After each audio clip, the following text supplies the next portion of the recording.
Alright, so if you're like me and you got a couple little heathens running around, lifted Jeep, you might have a little trouble getting in and out.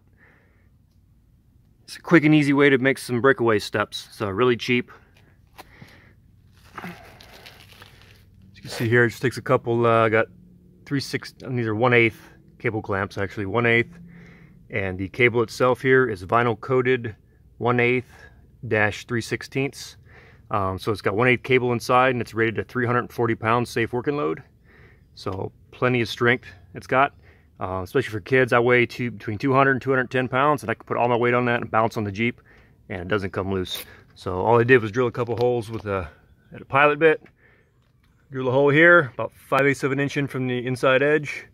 And from the inside edge here, my Rubicon rockers, I think it was 5 5/8 down that way. You can put it wherever you want to, just don't put it too close together so you got room for your foot to go in.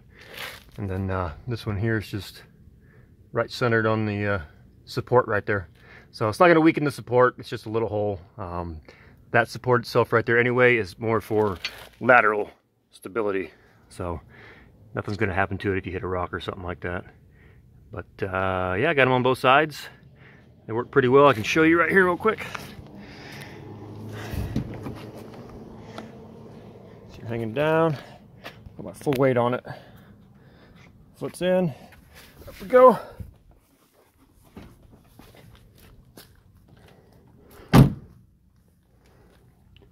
No slippage. So I got a 7-year-old and 9-year-old, and definitely helps get in. Not so much getting out, but definitely helps getting in. So I'll take you around the back.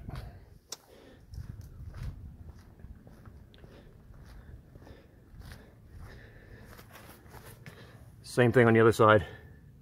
The cable's like $1.50 a foot. I bought 3 feet. And the cable clamps themselves are like $2 a piece, maybe, if that. So 2, 4, 6, 8. Around 15 bucks you can build these. And it shouldn't rust because it's vinyl coating, so it'll look good. And if you even want to, you can tuck it away up underneath here and find a way to secure it so it's out of the way if you want to go wheeling. And you can experiment with rings and stuff like that, and you can even make it detachable. So, pretty sweet. Curl under here, if you don't have a Rubicon rock sliders, you should still be able to drill through the pinch seam here. If it'll focus, there we go. You can drill through that and you can run your cable through it and it would still work just as well. So that's the tip. Hope it works for you. Thanks for watching.